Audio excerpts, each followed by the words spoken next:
السلام علیکم ورحمۃ اللہ وبرکاتہ۔ آج میں آپ حضرات کی خدمت میں ایک واقعہ عرض کرنا چاہتا ہوں۔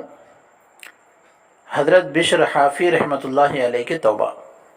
حضرت بشر حافی ایک بڑے اللہ والے گزرے ہیں، زاہدین و عارفین میں ان کا شمار ہوتا ہے۔ اللہ نے بے پناہ مقبولیت سے نوازا تھا۔ جب ان کا انتقال ہوا تو فجر کے وقت جنازہ اٹھایا گیا اور لوگوں کی کثرت کی وجہ سے قبرستان کو پہنچتے پہنچتے عشاء کا وقت ہو گیا۔ یہ عجیب و روح پرور منظر دیکھ کر امام علی بن المدنی اور ابو النصر التمار وغیرہ ائمہ حدیث نے چیخ چیخ کر کہا، یہ آخرت کے شرف سے پہلے دنیا کا شرف ہے، اور کہا گیا کہ ان کے گھر کے جنات بھی ان کی وفات پر رو رہے تھے۔ ان کی توبہ کا عجیب واقعہ لکھا ہے کہ وہ پہلے لہو و لعب میں مبتلا رہتے تھے، شراب و کباب کی مجلسیں چلتی تھی۔ ایک بار اپنے دوست و احباب کے ساتھ اپنے ہی گھر میں شراب و کباب اور گانے بجانے میں مست تھے۔ کسی نے دروازے پر دستک دی۔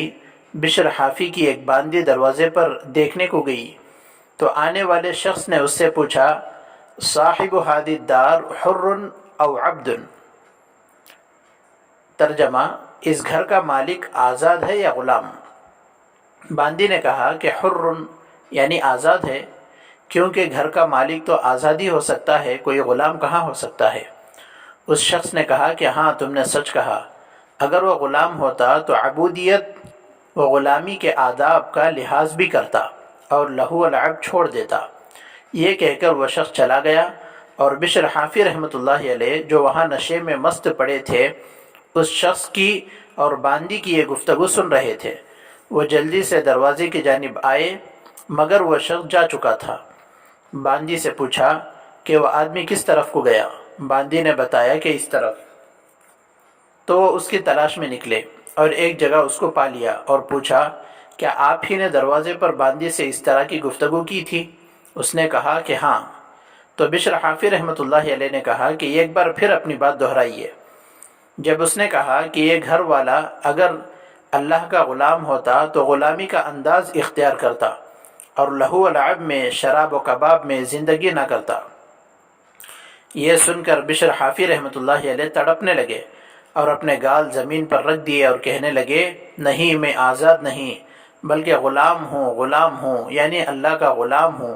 اور اسی دن سے تمام بدکاریوں اور گناہوں سے توبہ کر لی اور کہا کہ اللہ سے عہد و پیمان کے وقت یعنی توبہ کے وقت چونکہ پیروں میں جوتے یا چپل نہیں تھے، اس لیے اب عمر بھر اسی حال سے رہوں گا، اور اسی لیے ان کا نام حافی پڑ گیا۔ دوستو، آپ حضرات کو یہ واقعہ کیسا لگا برائے کرم کمنٹس میں ضرور بتائیں کہ اللہ تعالی ہم تمام کو مرنے سے پہلے سچی پکی توبہ کرنے کی توفیق عطا فرمائے، آمین۔